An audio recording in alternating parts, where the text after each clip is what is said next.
Is it really possible to get an MIT education without ever setting foot on campus? Or, I don't know, become a master painter, maybe a world-class public speaker, or even a Jeopardy champion, all in a really short amount of time? It sounds kind of crazy, right? Yeah. But today we're doing a deep dive into something called ultralearning. And honestly, the answer might completely change how you think about learning new skills. It's a concept that really does transform our view of what's achievable. Yeah. Our dive starts with Sco Young. He basically became an internet sensation for doing exactly what you just described. The MIT thing? The MIT thing. Yeah. He learned the entire undergraduate computer science curriculum and passed all the final exams. No way. Yeah, in less than a year. Think about that. 4 years of intense unit study crunched into under 12 months, all self-directed. That's wow. Astonishing. And what's really interesting is it's not just about speed, is it? It seems like a fundamentally different approach to serious learning. So in this deep dive, our mission, really, is to unpack what ultralearning actually is. Explore why it's becoming so important, in our world that changes so fast. And crucially, give you a clear roadmap. Right. The 9 core principles anyone, and I really mean anyone, can use to master stuff at an accelerated pace. We want you to walk away feeling, well, informed and capable of tackling those big learning goals you maybe thought were out of reach. Precisely. This isn't just cramming notes the night before an exam. It's about deep intention, maximizing effectiveness, and its relevance today. It's directly tied to the whole economic and tech landscape we're in. Okay, let's get into that. We're living in a time where the economy demands constant learning, right? High skill work. What used to be maybe a nice to have, like continuous self-education, is now pretty vital. And college tuition, it's just soared. Degrees are often still needed, sure, but they don't always give you those specific hands-on skills that jobs actually demand today. That's such a critical point. And what's amazing is how technology has just blown open the doors for learning. I mean, think about it. Yeah. Vast amounts of info, more than any library, freely available online. Right. Top universities, Harvard, MIT, Yale, they're putting their best courses online for free. And we have specialized learning software now, like spaced repetition systems, SRS. Yeah, like Anki and things like that. Exactly. Algorithms that cleverly schedule reviews based on how well you remember stuff. It makes managing and retaining thousands of facts incredibly efficient. So it's about really leveraging those tools and opportunities. But, beyond just getting ahead at work, I think ultralearning has this really profound personal side too. Absolutely. It's about genuinely expanding how you see yourself, building this quiet confidence in your ability to tackle things you thought were impossible. Sco Young, after his MIT challenge, he reflected, if I could do this, what else could I do that I was hesitant to try before? That's powerful. That feeling, that unlocked potential, that feels like the real heart of it, doesn't it? It absolutely does. It's recognizing that your capacity to grow and adapt is probably way bigger than you've ever imagined. And that insight leads us straight into the core of ultralearning. The 9 principles. Think of these as your blueprint for accelerated mastery. Okay, so blueprint time. For someone listening wanting to start, what's principle number 1? How do you even begin something this ambitious? The very first principle, and honestly maybe one of the most vital, is meta-learning. Or, put simply, first, draw a map. Draw a map. Before you dive in, you dedicate time to research. How does this subject actually work? What are the key skills, the core information you really need? What are the best methods out there for learning this specific thing? The insight here is that understanding how to learn the subject is just as crucial as the learning itself. Right. It's like making a detailed map for your journey, seeing the obstacles, finding the efficient routes. That makes total sense. And you've got a great example of this, right? The linguist. Oh, Daniel Everett. Perfect example. A linguist who set out to master this incredibly tough language, Pirahan, spoken by a remote Amazonian tribe. His deep metalinguistic awareness, basically a solid understanding of how languages are structured, learned, used, that let him learn faster. Ah, okay. It's kind of like how English bilinguals who took formal Spanish classes actually learned French better than those who just spoke Spanish informally. Interesting. Why is that? Because the classes help them build that deliberate, analytical, metalinguistic awareness, something informal exposure doesn't always give you. Fascinating. So it's not just what you know, but how it's organized in your head. So for you listening, a key takeaway: plan to spend maybe 10% of your total learning time just on this research phase. Definitely. And I like the expert interview method idea too, actually talking to people who've already done what you want to do. Get their advice, check your plan, could save a lot of wasted effort. Totally. So once you've got your map, the next critical thing is attention. Sustained attention. Which brings us to principle 2. Focus or sharpen your knife. Sharpen your knife. I like that. Ultralearning isn't casual. It demands intense, sustained concentration. The core idea.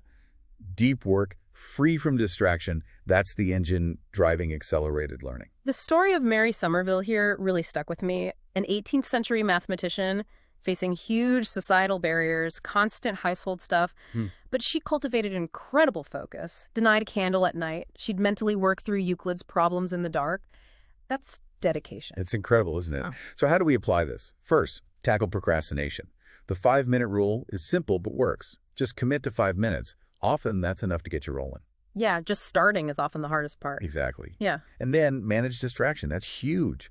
Optimize your environment, phone off, tabs closed, no multitasking. Yeah. Even simple things like taking notes while reading difficult stuff can keep you engaged, stop your mind wandering, reinforce that focus. So focus is about being intentional, blocking out the noise.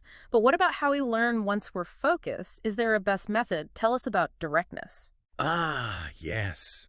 That leads perfectly into principle 3. Directness or go straight ahead. This is all about learning by directly doing the thing you want to get good at. Okay. The insight here is simple but profound. Passive learning builds knowledge. Active practice builds skill. Don't just read about swimming.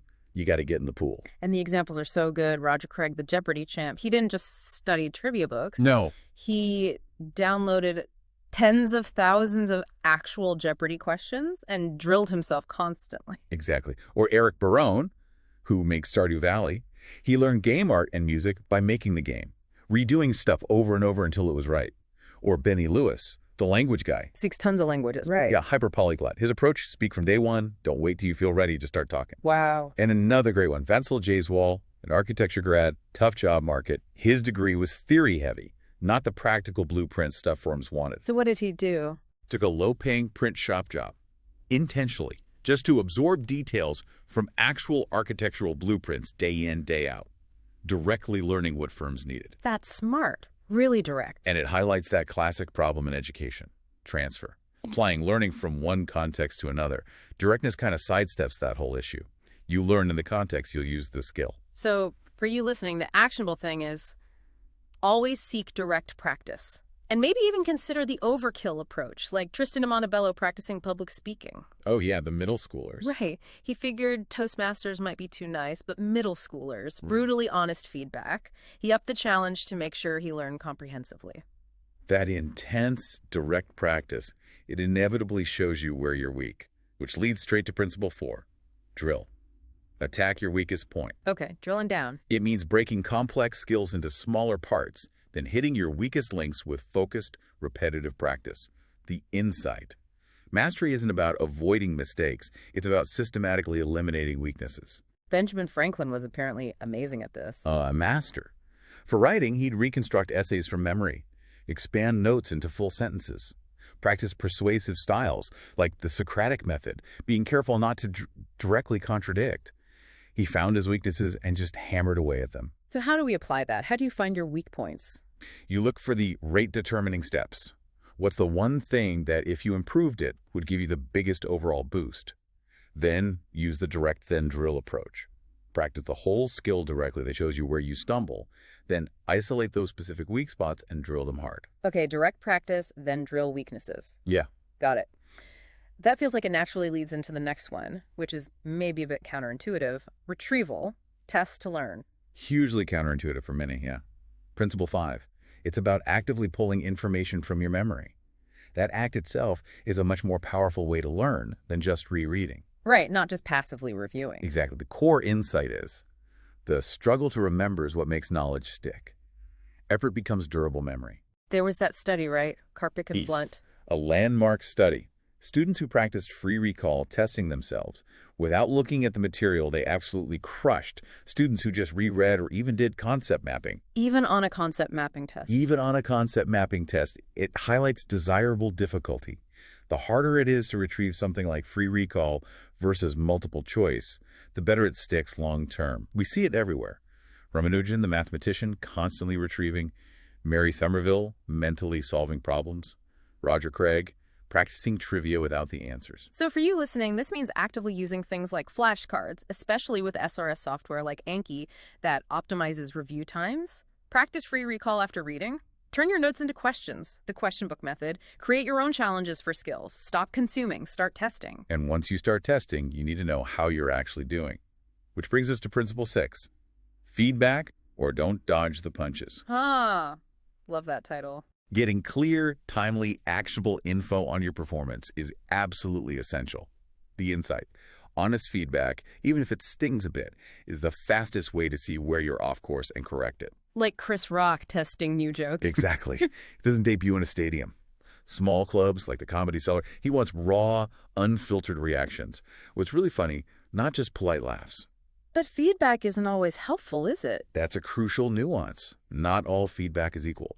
There was a big meta-analysis, Kluger and Denisi, showing feedback actually had a negative impact in over a third of cases. Wow. Why? Often too vague or just critical without being constructive. So focus on informational corrective feedback, the actionable step. Practice noise cancellation. Filter out the unhelpful stuff. Look for consistency. If reactions are all over the place, you've got more work. If comments start aligning, you're onto something. Okay, learn directly, drill weaknesses, test yourself, get good feedback. But we're learning so much. How do we make sure it actually sticks around? That leaky bucket problem. Ah, yes, the leaky bucket. Principle 7. Retention or don't fill a leaky bucket. You have to strategize to remember things long term.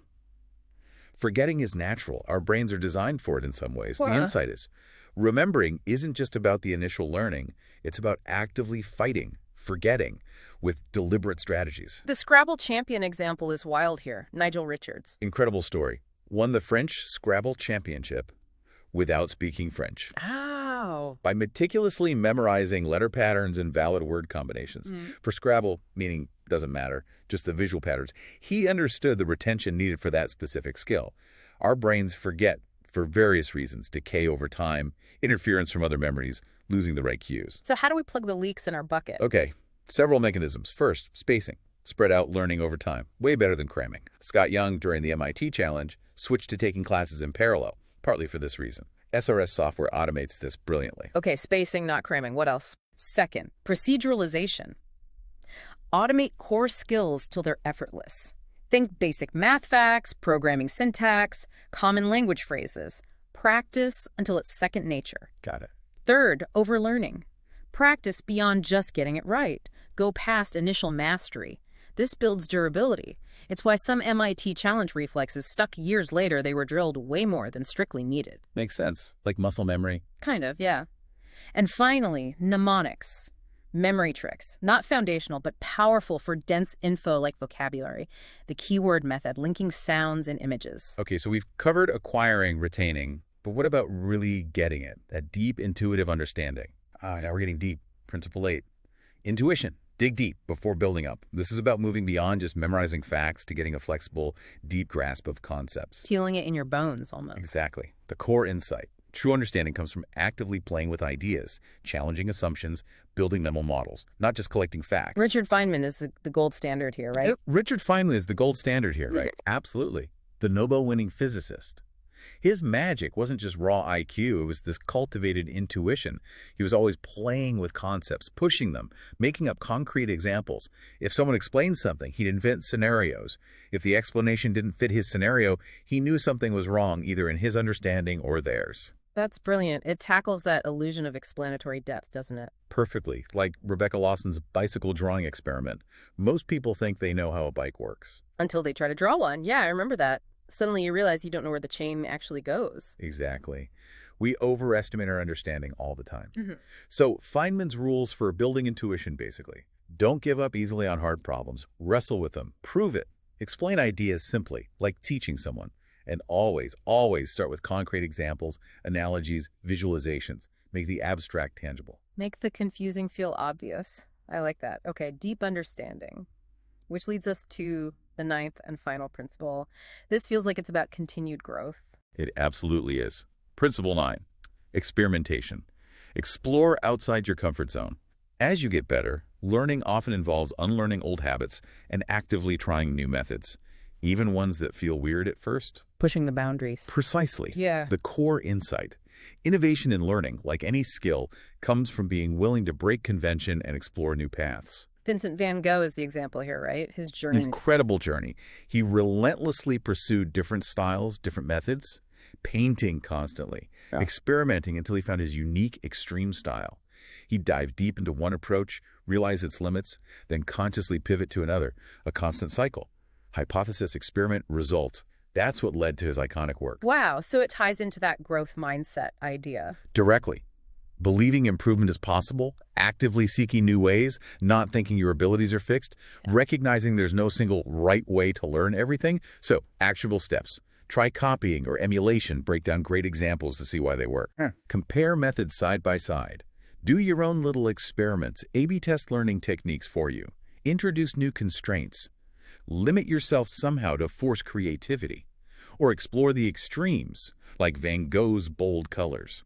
Don't just stick to the safe middle ground. Okay, 9 powerful principles. That's a lot to take in. So how do you actually put this all together? Start your own ultra-learning project. It boils down to a pretty simple cycle, really. 4 steps.